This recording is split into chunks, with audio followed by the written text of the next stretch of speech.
Chapter 3. Huck and Jim Travel South.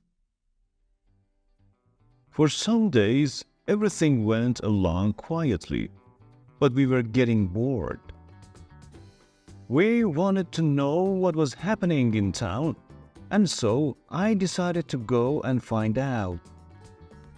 Jim said, "Why don't you wear the old dress and the hat that we found in the house? People won't know you then. They'll think you're a girl." And so I did. Just after it was dark, I got into the canoe and went up the river to the bottom of the town. There, I left the canoe and went on foot. Before long, I came to a little house which was always empty. Now there was a light on, and when I looked through the window, I saw a woman of about 40.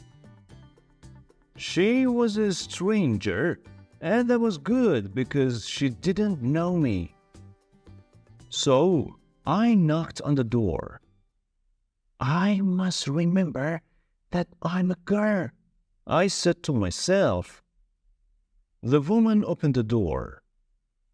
"Come in," she said.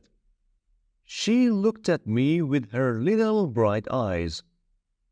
"What's your name?" she asked. "Sarah Williams," I replied.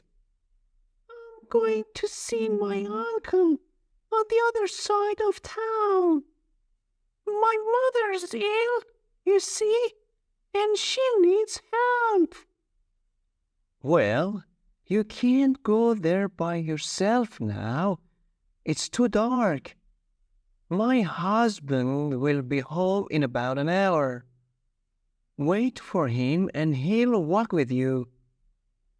And then she began to tell me about all her troubles. I was getting bored with all this until she said something about Pop and my murder. "Who did it?" I asked. "Well," she replied, "some people say old Finn did it himself. Other people think it was a slave who ran away that night. His name was Jim. They'll give $300 to anybody who finds him. And they'll give $200 for old Finn. He got drunk and left town with two strangers. A lot of people think he killed his boy and he's going to come back one day and get all Huck Finn's money." "And what about the slave?" I asked. They'll soon catch him. People want the $300. I think he's on Jackson's Island, you know. I've seen smoke there. My husband's gone to get two of his friends, and they're going over there with a gun later tonight." When I heard this, my hands began to shake.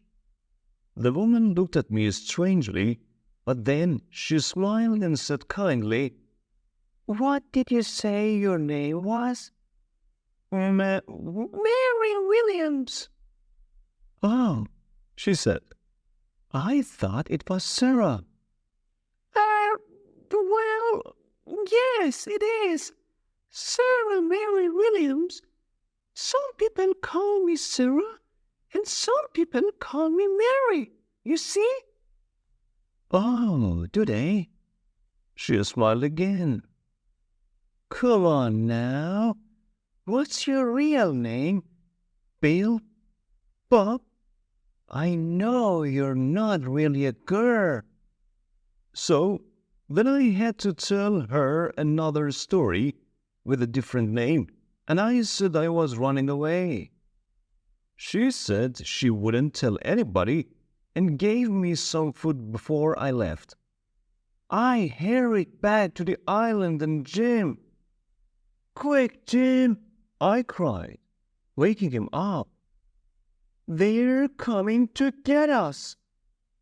We got out the raft as fast as we could, pulled all our things on it, tied the canoe on behind, and moved off down the river. When it began to get light, we hid.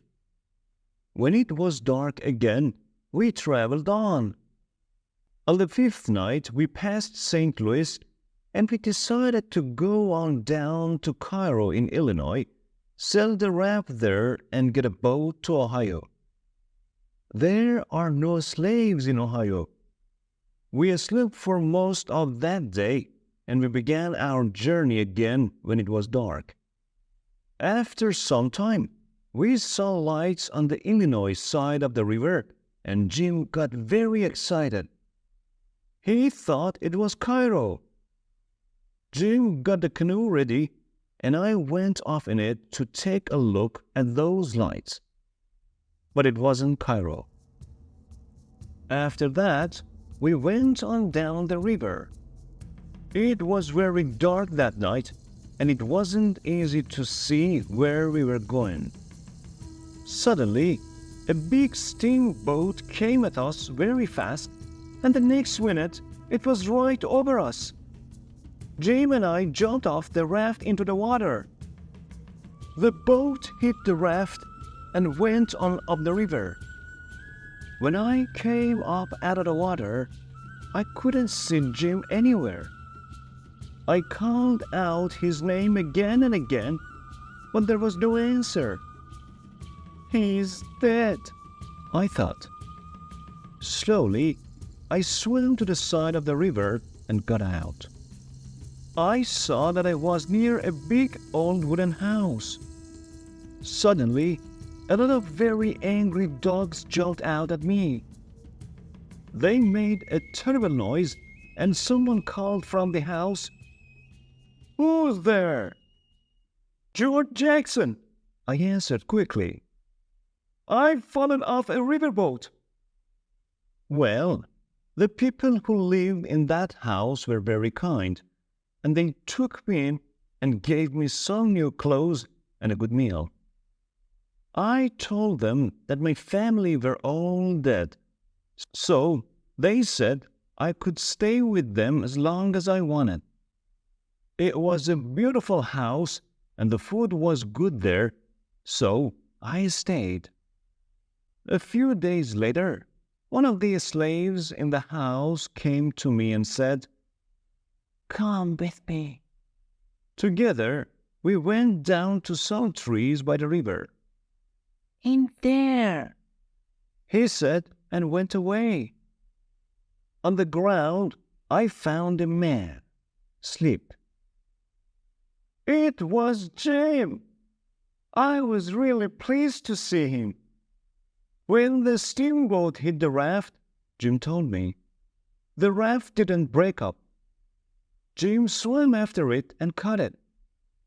Then he began to look for me. We decided to leave at once. It's all right living in a house for a little while, but you feel more free and easy and comfortable on a raft.